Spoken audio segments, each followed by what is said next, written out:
Apa kabar? Jumpa kembali teman-teman. Kembali lagi dengan reaksi berita-berita yang menghebohkan, menggegerkan Nusantara saat ini ya. Yang terbaru juga ini adalah dari program makan bergizi gratis ya. Itu merupakan program andalannya Prabowo ketika kampanye ya, yang begitu digemar-gemborkan, yang menyatakan bahwa masyarakat Indonesia, rakyat Indonesia itu membutuhkan gizi yang bagus, yang baik supaya bisa maju seperti negara-negara hebat lainnya, begitu katanya. Tapi yang menjadi sorotan saat ini adalah munculnya usulan dari ketua makan bergizi gratis atau apa namanya? Ada badannya dibentuk baru ya, Badan Gizi Nasional atau BGN ya. Yang dia mengungkapkan, nih saya baca dulu beritanya ya. Potensi serangga hingga ulat untuk menjadi menu makanan bergizi gratis di daerah tertentu. Rencana itu pun mendapat sorotan dari dokter spesialis gizi gitu kan. Dan dokter spesialis gizi yaitu di sini namanya Johannes Chandrawinata menilai rencana tersebut perlu dikaji lebih lanjut. Tidak semua orang suka makan serangga, apalagi ada kemungkinan reaksi alergi pada anak jika dikonsumsi ya.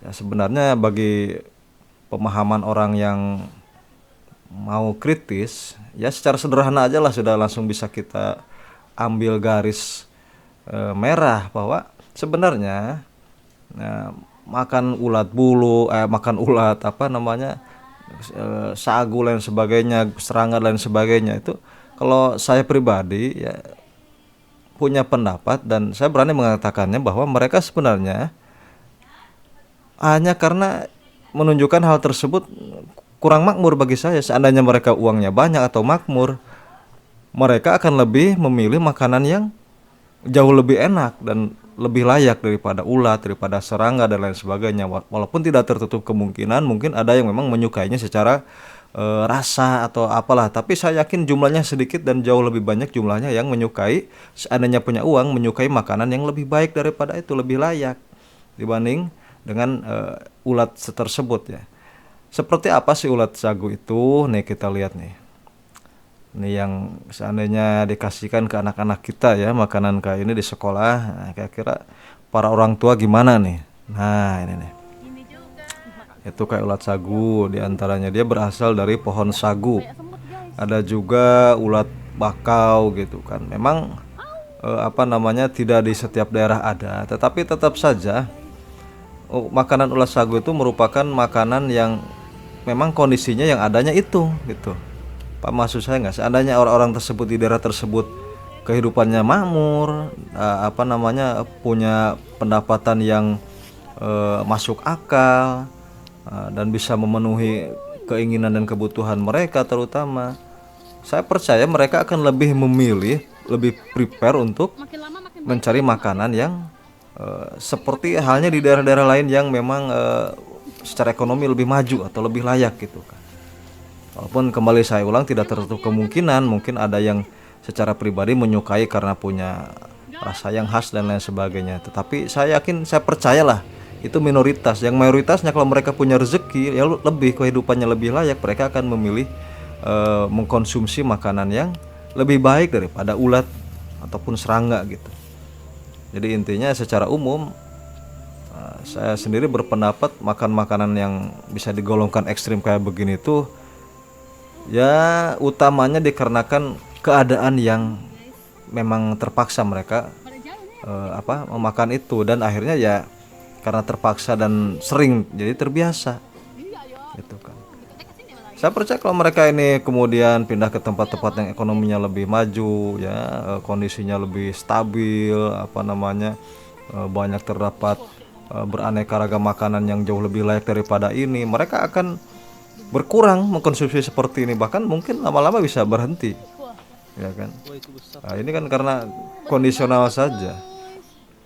Justru dalam pandangan kita sebagai rakyat, seharusnya pemerintah itu lebih memajukan kondisi di daerah tersebut, ekonominya ditingkatkan, pendidikannya diperbaiki gitu kan, infrastruktur sarana dan prasarana yang dibutuhkan, jalan dan lain sebagainya, apa bangunan-bangunan pendidikan, kesehatan, untuk pelatihan dan lain sebagainya, yang membuat masyarakat di lokasi yang suka mengkonsumsi makanan ekstrim seperti ini bisa menjadi lebih meningkat, bukan malah dimasukkan ke dalam menu. Bagi saya seperti itu. Itu namanya apa ya, bukan membersihkan masalah gitu kan, tapi malah membiarkan masalah. Kalau bisa dikatakan ini sebagai masalah. Masalah apa? Masalah tandanya, saya percaya di daerah yang banyak mengkonsumsi cacing seperti ini, kemungkinan besar ya, patut diduga secara perekonomian, secara kehidupan, atau secara ke situasi dan kondisi sarana yang ada di lokasi tersebut pasti tertinggal dengan daerah-daerah yang lain, terutama yang ada di Jawa, Sumatera, ya kan, di kota-kota besar Kalimantan, ya kan, atau di kota besar sebagian Sulawesi dan sebagainya, pasti lebih tertinggal di daerah yang suka memakan makanan ekstrim kayak begini gitu kan. Ada yang memang secara pribadi mereka menyukai, boleh jadi, tapi saya sangat percaya itu jumlahnya sedikit. Jauh lebih banyak yang menyukai makanan normal seperti ini nih. Nah, ini memang dia karena dia menyukai aja, dan kan kelihatan penampilannya juga bukan penampilan dari daerah orang dia YouTuber misalkan, maaf ya, ini saya sebagai contoh saja. Dia mungkin memang menyukai rasanya di sini. Ini sebagai contoh saja ya, memang dia menyukai gitu, dan tidak tertutup kemungkinan orang-orang seperti ini ada, mereka-mereka yang menyukai rasanya, walaupun mungkin bukan tergolong orang yang tidak mampu atau orang yang tidak bisa mendapatkan makanan yang layak, memang tapi sekali lagi jumlahnya bisa dikatakan, saya percaya jauh lebih sedikit daripada yang memang menginginkan perubahan pola makan kepada yang lebih baik. Yang kayak begini tuh ya sedikit lah jumlahnya. Nah, ini juga cara mendapatkannya, ini dari ulat pohon. Ini ulat pohon beda lagi dari kelapa ini, makan. Jadi ada beberapa daerah yang memang sedang mengkonsumsi ini seperti ini, tapi jumlahnya ya tidak banyak lah. Jadi kalau bagi saya sebagai masyarakat awam ya, yang mungkin anak-anak kita bisa terkena imbas dari program makan gratis ini, lebih baik pemikiran saya ya, tingkatkan kemakmuran, pendapatan ekonomi di situ kan, kesejahteraan masyarakat di lokasi-lokasi yang mereka itu di sana punya budaya memakan makanan ekstrim kayak begini, bukannya malah dijadikan sebagai dimasukkan kepada menu gitu kan, tidak merubah kondisi yang ada.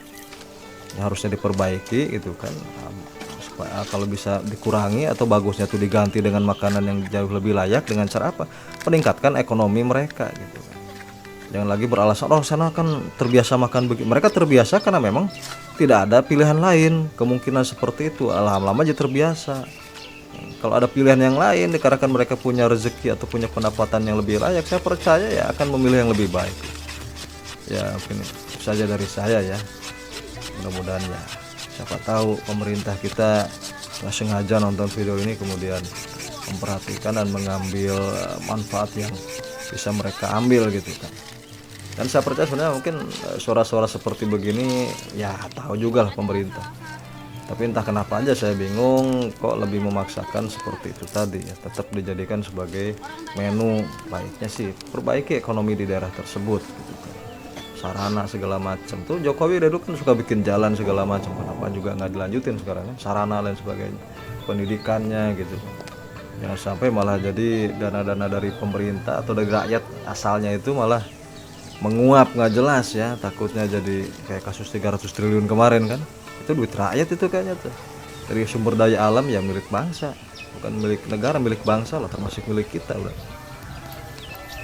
dan hilang dimakan oleh para koruptor ya, pada begitu kan.